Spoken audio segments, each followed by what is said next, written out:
हाय दोस्तों, आज हम पढ़ने जा रहे हैं कक्षा 8 की गणित अभ्यास 2B का दूसरा क्वेश्चन। गुणनखंड 20 से निम्नांकित के धनात्मक वर्गमूल ज्ञात कीजिए। तो दोस्तों, आपका पहला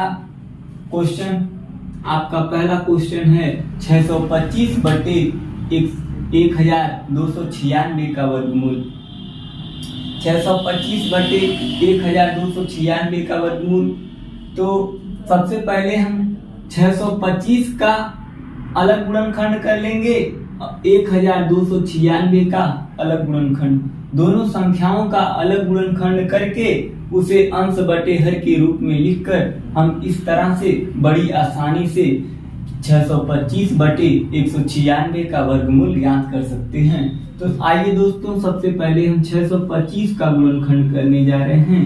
625 का गुणनखंड 625 इकाई के स्थान पर 5 है, तो यह संख्या 5 से कट जाएगी।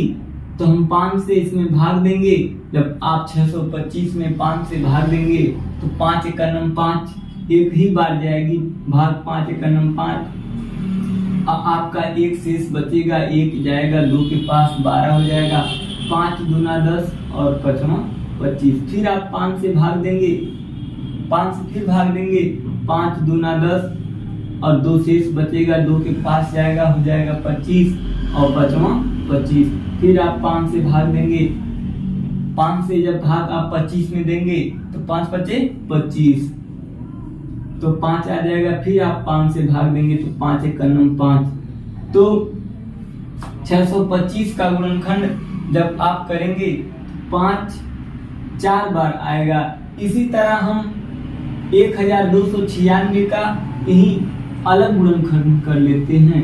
1296 का अलग गुणनखंड 1296 इकाई के स्थान पर सम संख्या 6 है, तो यह संख्या 2 से पूर्ण रूप से कट जाएगी। हम इसमें 1296 में 2 से भाग देंगे तो 2 × 6 12। 9 में जब आप भाग देंगे तो 2 × 4 = 8। आपका एक शेष बचेगा, जाएगा, हो जाएगा 16, 2 बटे 16। फिर आप 2 से भाग देंगे तो 2 × 3 = 6। जब आप 2 से भाग देंगे तो 3 बार भाग जाएगी, 2 × 3 = 6, फिर 2 दूना 4, 2 चौको 8। फिर आप 2 से भाग देंगे तो 2 × 1 = 2, एक शेष बचेगा, 2 के पास जाएगा तो 12 हो जाएगा, 2 × 6 = 12, 2 दूना 4। फिर आप 2 से भाग देंगे तो 2 × 8 = 16, 2 × 1 = 2। अब इकाई के स्थान पर 1 आ गया, तो यह विषम संख्या है, एक जो 2 से नहीं कटेगी।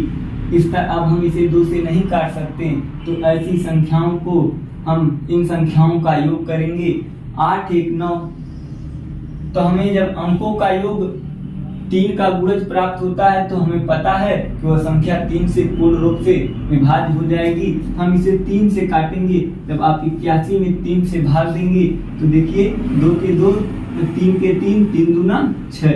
आपका जो शेष 2 बचेगा, 1 के पास जाएगा तो 21 हो जाएगा, तो 3 × 7 = 21। फिर आप 3 से भाग देंगे तो 3 3 × 9 = 27। फिर आप 3 से भाग देंगे तो 3 × 3 = 9। फिर आप 3 से भाग देंगे तो 3 × 1 = 3। आपका जो 625 का अलग अभाज्य गुणनखंड कर दिए, 1296 का अलग अभाज्य गुणनखंड कर दिए। अब इन दोनों अभाज्य गुणनखंड को हम अंश बटे हर के रूप में लिखकर हम लिखेंगे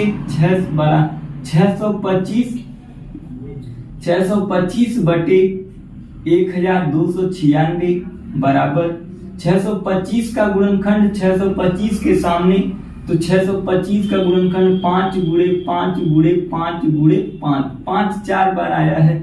और इसी तरह आप 625 का गुणनखंड लिखने के बाद हर में 1296 है, तो 1296 का गुणनखंड आप किए हैं। यही गुणनखंड हम गुणा के रूप में हर में लिख देंगे। 2 × 2 × 2 × 2, 3 × 3 × 3 × 3। अब इन जो 625 का गुणनखंड है, जो 1296 का गुणनखंड है, हम दो दो संख्याओं का जोड़ा बनाते हैं, दो दो संख्याओं का जोड़ा बनाते हैं। अब देखिए 625 में दो दो संख्याओं का जोड़ा बना दिए। अब 1296 के गुणनखंड को दो दो संख्याओं के जोड़े के रूप में हम व्यक्त करेंगे। पहला जोड़ा, दूसरा जोड़ा, तीसरा जोड़ा, चौथा जोड़ा। अब जो 625 अंश में है तो 625 के गुणनखंड से हर जोड़े से एक संख्या बाहर निकलेगी, एक अंक बाहर निकलेगा। पहले जोड़े से 5 बाहर निकलेगा, दूसरे जोड़े से 5 बाहर निकलेगा। ये अंश में लिखा जाएगा। उसके बाद बटे के रूप में हम जो 1296 का गुणनखंड है, हम जो जोड़ा बनाए हैं, हर जोड़े से एक अंक बाहर निकाल लेंगे। आपका यहाँ से 2 बाहर निकलेगा, दूसरे जोड़े से 2 बाहर निकलेगा, तीसरे जोड़े से 3 बाहर निकलेगा और चौथे जोड़े से भी 3 बाहर निकलेगा। अब इन संख्याओं का हम गुणा करके अंश का गुणा अंश वाली संख्या से हर का गुणा हर वाली संख्या से कर दें तो 5वां 25 हम लिखेंगे 25 और 2 दूना 4, 4 तिहाई 12, 12 तिहाई 36 तो बटे 36। इस प्रकार आपका 625 बटे 1296 का वर्गमूल 25 बटे 36 होगा। ये 25 बटे 36 आपका आंसर दोस्तों। इसी प्रकार आपका दूसरा क्वेश्चन 529 बटे 196। 529 बटे 196 का आपको वर्गमूल बताना है तो 529 का अलग अभाज्य गुणनखंड कर देंगे। 529 का अलग अभाज्य गुणनखंड कर देंगे और 196 का अलग अभाज्य गुणनखंड कर देंगे। तो देखिए दोस्तों, हम सबसे पहले 529 जो है 529 अंश में है, इसका हम अलग अभाज्य गुणनखंड करने जा रहे हैं। 529 का अभाज्य गुणनखंड 529 जो आपका ये अभाज्य संख्या का वर्ग है। 529 23 का वर्ग है तो यह केवल 23 से ही कटेगी और अन्य संख्या से नहीं कट सकती। तो हम 529 में जब 23 से भाग देंगे तो आपका आएगा 23। फिर आप जब 23 में 23 से भाग देंगे तो आ जाएगा 23 × 23। तो 529 का अभाज्य गुणनखंड 23 × 23 होगा। इसी प्रकार दोस्तों आप 196 का अभाज्य गुणनखंड कर देंगे।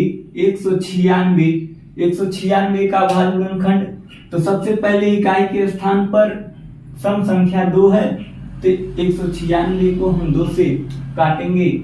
आप जब 2 से इसमें भाग देंगे तो 2 9 18, 2 8 16। फिर आप 2 से भाग देंगे तो 2 चौको 8, 2 9 18। अब 49 जो है इकाई के स्थान पर सम संख्या नहीं है तो यह केवल 7 से कटेगा। 49 7 7 49। फिर आप 7 से काटेंगे तो 7 × 7। आपका 196 का अभाज्य गुणनखंड 2 × 2 × 7 × 7। तो अब हम